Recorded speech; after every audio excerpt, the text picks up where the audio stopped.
Good afternoon বন্ধুরা, সবাই কেমন আছো? আশা করি বন্ধুরা সবাই খুব ভালো আছো। এখন 12:30টার মতন বাজতে যাচ্ছে বন্ধুরা। এই যে দেখো, এখন সোজা দোকান থেকে আসলাম, আর আসার সময় এই যে একটু এইগুলো কেনাকাটা করছিলাম, সেই জন্যই আর কি দেরি হয়ে গেছিলো। 12:30টা বেজে গেছিলো, নাহলে তো 12টার মধ্যে বাড়িতে ঢুকে যায় ছেলেকে স্কুল থেকে নিয়ে আর কি। তো এই যে দেখো কী কিনেছি। আর এই যে আমার কেয়ার সেটের যে সিঁদুরটা, তো আগে আমি এই সিঁদুরটা 110 টাকা করে কিনতাম, আর এখন 110-এর জায়গায় 165 টাকা করে এই সিঁদুরটা হয়ে গেছে।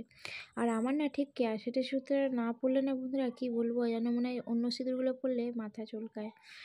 তো এই যে দেখো 339 টাকার বিল হয়েছে। তো আমি তো খাতায় নিই, আমার কী হয় বলো তো, আমাকে একসাথে অতটা টাকা দিতে হয় না।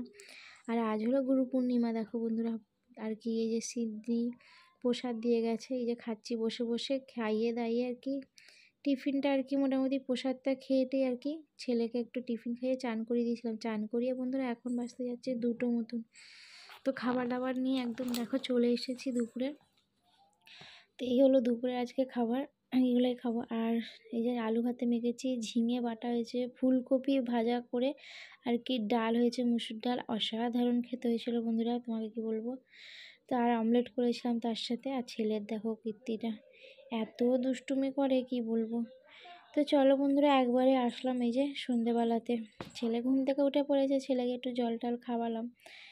আর এখন চলো জামা কাপড়গুলো সব পরে আছে, সেগুলো সব ভাঁজ করবো।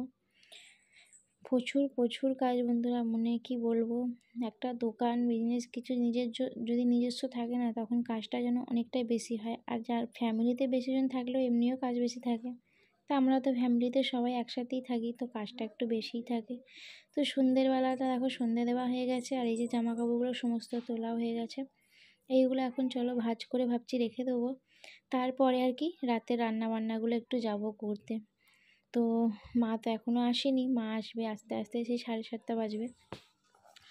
তো রাতে রান্না বান্নাগুলো এই যে আমি সব সেরে নেবো এখন গিয়ে, আর ছেলের টিফিনটা করব। তার মধ্যে মা চলে আসলে মাই আর কি রাতে রান্নাটা করে নেয় ছেলের খাবার করতে করতে। তো ছেলের খাবারটা আগে করে নিয়ে চলে আসবো, তারপরে আর কি আমাদের খাবারটা করব। তো সন্ধ্যেবেলা তো মাখানা ভাজা ছেলেকে দিয়েছিলাম, সে একটুখানি টিফিন খেয়েছে, 2টো বিস্কুট খেয়েছে। আবার তো খিদে পেয়ে যাবে, তো ওর খাবারটা আমাকে আগেই বানাতে হয়, বুঝলে বন্ধুরা। এই হয়েছে ব্যাপার। আর প্রচুর প্রচুর কাজ আমাদের সংসারে, যে এত কাজ তোমাদের কি বলবো। আর আমরা যেই 2টো ঘরে আমি যে কী কাজ করি, আর কি যে কাজ আমাদের এত থাকে আমি নিজেও বুঝতে পারি না। প্রচণ্ড প্রচণ্ড কাজ থাকে আমাদের, এত কাজ থাকে যে সময়টা বের করা খুব মুশকিল হয়ে যাচ্ছে, জানো তো। তোমাদের ঠিকঠাক করে আমি ভিডিও পর্যন্ত দিতে পারছি না, মানে ভিডিও করছি কিন্তু ভিডিওগুলো আপলোড করে তোমাদের দেবো, সেটাই আমি সময় পাচ্ছি না। এই হচ্ছে ব্যাপার বন্ধুরা। তো চলো বন্ধুরা, সাথে থেকো, আর কেমন লাগছে অবশ্যই একটা লাইক কমেন্ট করে জানিও।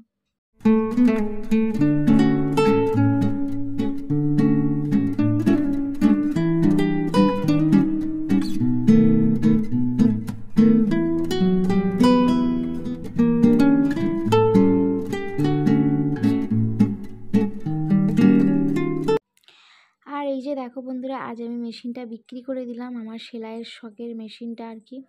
ঘরে এত জিনিসপত্র হয়ে যাচ্ছে যে কি বলবো। আমার এই রান্নাঘরে দেখুন একটা, এই যে ঘরের খাটটা এসছে, ভীষণ রান্নাঘরে অসুবিধা হচ্ছে। এই খাটটাও বেচে দেবো, কিন্তু এই খাটটার আমি ঠিক লোকই পাচ্ছি না সেরকম। এই খাটটা আমাকে দিতেই হবে, কেন কি এই ঘরে একটা বড় খাট নেওয়া হয়েছে।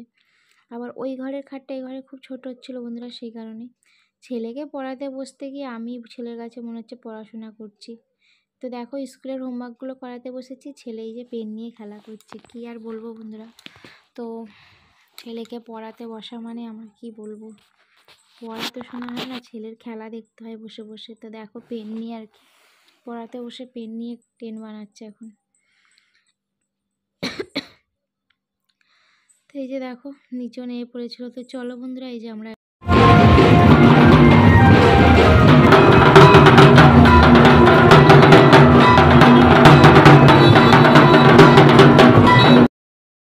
তো এখন আমরা বেরিয়েছিলাম মা, আমি আর ছেলে আর কি।